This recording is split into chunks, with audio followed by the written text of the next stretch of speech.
Hey guys, this is Night Flame, and today, guys, I will be reviewing the biggest comic of the month. I wouldn't say year because we had Star Wars also coming out that came out this year, but it has to be the month, right? So the biggest comic of the month, and maybe the second one of the year, and that is Spider-Gwen issue number 1.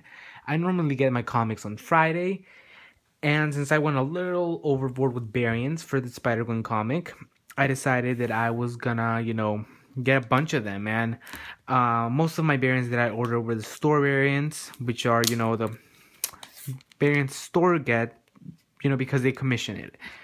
So I got a bunch of those. I'm only missing like 3, so that's really awesome. But also, I didn't plan on getting any of the regular variants like this one, 125 ratio. Because I thought I wasn't gonna afford it. This one was going crazy on Twitter for like $50. But I went to a comic shop that I usually don't go to, and they had it for 25. So I thought it was a steal in a way because I didn't see it so low.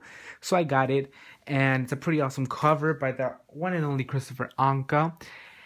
Really great that I got it. The only one I probably will never get is the Adam Hughes one, which is 1 to 100. That is going for crazy prices, $300 for that. So I will probably never get that unless this really dies down. And yeah. So what did I think about this big release? Let's see if I loved it. Let's see if it lived up to the hype. Well, let's find out. So the comic opens up with a little preview, but first we get this group of kids. They're basically putting, who's responsible. They're graffitiing that on a billboard that said, stop the Spider-Woman. And they drew a picture of Spider-Woman, or as we know her, Spider-Gwen. So yeah, when they're doing this, all of a sudden this all gets interrupted by a policeman, but the policeman can't get these kids because the vulture comes. And the vulture gets rid of this policeman. He drops him from a really high altitude, and the policeman gets hurt. He survives the fall though, and he's okay. But the vulture needs to be stopped. Since Gwen's dad knows, he knows that Gwen's identity, he has to do something about it. He's really kind of like afraid of what's gonna happen. She left for a long time, and that is all thanks to Spider-Verse, but now she's back. So he's trying to reach her, but she doesn't want to answer. She doesn't know how to handle this yet.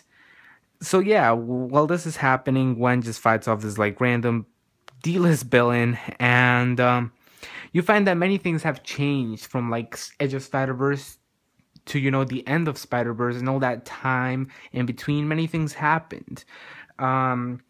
J. Jonah Jameson doesn't like Spider-Gwen. He has never liked her because of the death of Peter Parker.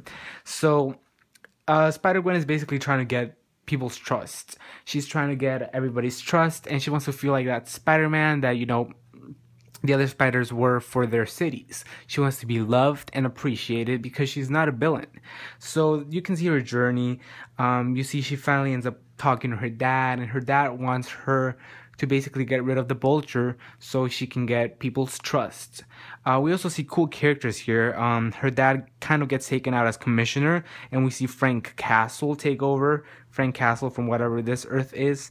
And we also see Foggy Nelson. He's like Gwen's dad's assistant or something, but yeah, which is really cool to see Marvel characters in different worlds and how they play. So I like that a lot. But yeah, let's get back to the comic. We see that Gwen is trying to get some cheap money by turning in stolen stuff because she doesn't have money. So we also see that the band the Mary Janes blew up on the internet, and it was all thanks to Spider-Gwen. During that whole fight in Edge of Spider-Verse 2, the band got attention, but they got attention with their song Face It Tiger, and that song included Gwen Stacy. So everybody's wondering, is the band gonna survive without Gwen Stacy? So that's a really cool subplot. We see that some of the band members quit because they think that Mary Jane is egotistical and she only cares about herself and her fame. So as all this is happening, Gwen, she decides to go for the vulture like her dad said, and she ends up kind of graffitiing throughout buildings, and she's like, "Oh yeah, the vulture stings." I'm gonna show you that page, like somewhere over here. Yeah, it's here. Death from a butt, vulture stings, your nest is a hot mess. So she graffitis that. The vulture comes to attack her. They end up fighting, but Gwen, she decides to stick herself with her spider webs in like the vulture's leg, but he cuts the webbing with his sharp claws, and she falls to possibly her doom. We know that's a cliffhanger, classical cliffhanger from a comic book. We know that's false, so we'll see how she gets back from this. But what did I think about this comic book? Spider-Gwen number 1, in my opinion, was perfect for an issue number 2. I totally liked it. I loved everything about it, but you gotta see it from a perspective of a new reader. Edge of Spider-Verse is really hard to find, especially the first print. We know, thanks to second, third, and fourth, you can easily get it now. So I think that is a severe necessity if you want to get into Spider-Gwen. You really just can't jump into this title because it doesn't do a good job introducing it and making you love the character like Edge of Spider-Verse number 2 did. This truly feels like a sequel to that, so this could have easily been a like issue number 2.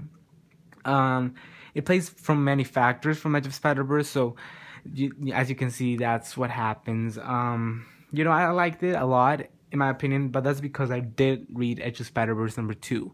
So from a new reader, like I said, I'm gonna have to take some points off. It's not a perfect comic. I liked many things from it. I like all those social media references that they have. It's a really hip book.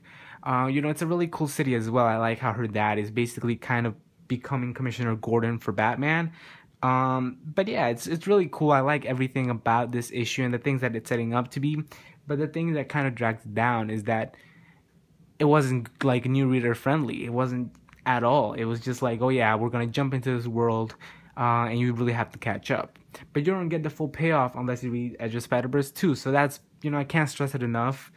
Even though it was a really good comic, you really have to just get Edge of Spider-Verse 2 if you wanna love this comic.